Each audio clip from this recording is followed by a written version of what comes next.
Life Above Everything, Lucian Freud and Jack Butler Yeats is a major exhibition that explores the work of these two artists side by side. It's a little known fact that Freud was very interested in Yeats's work and held a deep appreciation for it all his life. He didn't cite Yeats as an influence, but rather felt a common purpose with him in the energy and independence of his work and his vision, and in his continuing observation of life and of the relationship between painting and life. The exhibition was inspired by David Dawson, who was Freud's studio assistant for 20 years and who knew of Freud's interest in Yeats because Freud owned a beautiful little drawing called The Dancing Stevedores, and he had owned it for 20 years and it hung in his bedroom. So it was David who brought this knowledge to us, and that thereby became the seed for this exhibition. We've brought 80 works together for this show, or in excess of 80. We've also brought in 5 additional new Freud works, which are mainly from Freud's early period, which will be new to the Freud project. And it's really interesting to look at those for their drawing content and the more graphic character. And then, of course, we've brought in over 40 works by Jack Yeats. David and myself as curators have wanted to look at presenting the two artists together in a very contemporary way. So we've chosen to look at Yeats through motifs and themes and predilections of Freud's, such as their fascination with textures and with animate and inanimate objects, and giving them as much importance in their work. Also motifs like, which we know very well from Freud, the double portrait, the self-portrait, animals and nature. We have chosen to look at Yeats through Freud's eyes, effectively.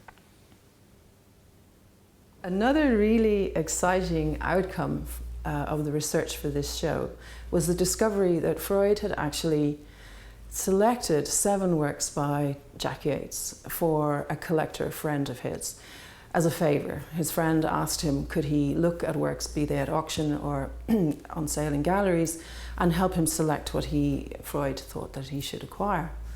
And this exhibition has enabled us to bring together these 7 works for the first time. It's interesting because they mainly date from the decade of the 1920s. That, in fact, was a transitional period of Yeats's work, moving from a very graphic narrative style towards a much more extemporary approach, much more loosely painted, higher colour scheme, and moving in the longer term then towards the evocative atmospheric works of late Yeats.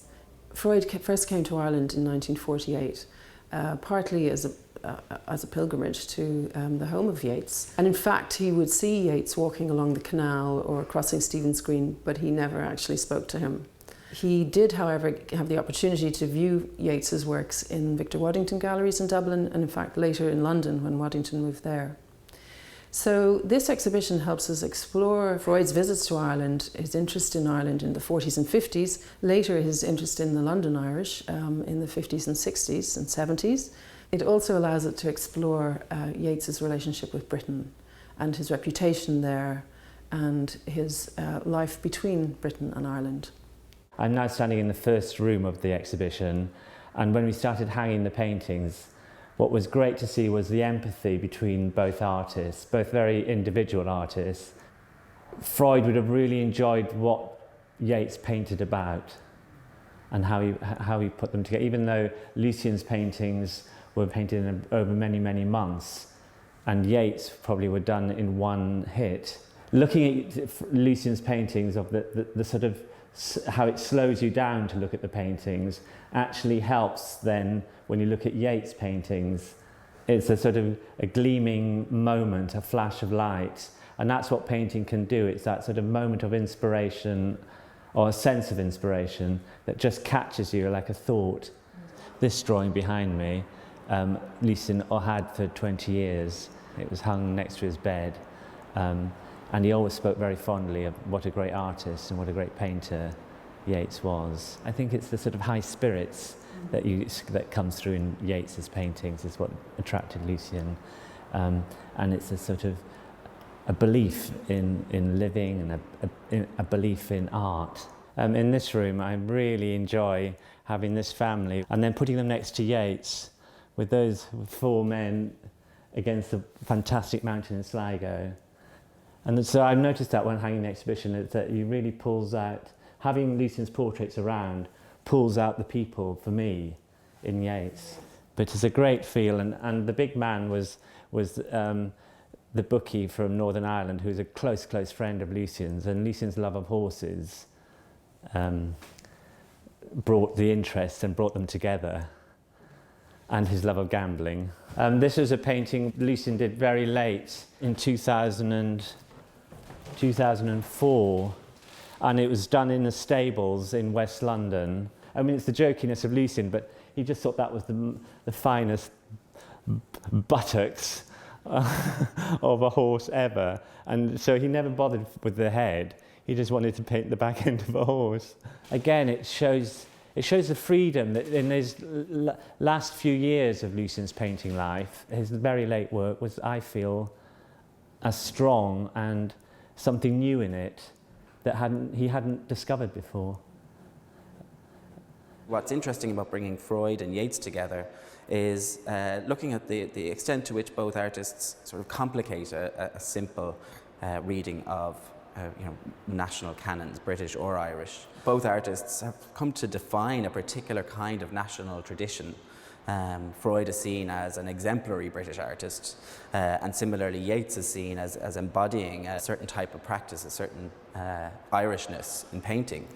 But when both were starting out, they were doing things that nobody had done before. So it's this sort of contradictory situation where they come to embody a national narrative that they have more or less invented, in a sense. One of the works that we've been able to bring in for the show is a portrait of an Irish actress, Helena Hughes, who was one of the gate players in Dublin in the 50s. The interesting thing is that until 3 or 4 years ago, it wasn't, the sitter for this portrait had been unidentified. It was a family member, a descendant of Hughes, made it known that this was a portrait of her mother. So that's been a really interesting revelation, and it's really wonderful to be able to bring that painting back to Dublin to see it exhibited here. But this is a painting I think is one of the great paintings in the 20th century. Yeah.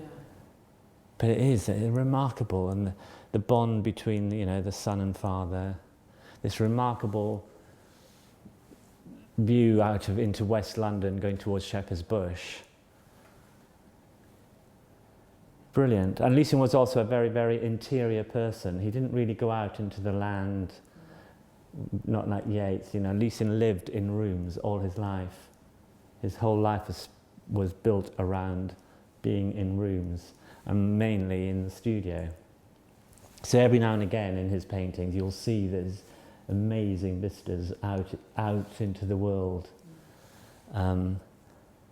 Whereas I feel in Yeats's paintings, the whole world is in each painting. The landscape is in each painting, whereas the whole world for Lucian is in that studio. For me, he showed how to live a life. Yeah. And I get it from Yeats, he shows you how to live a life.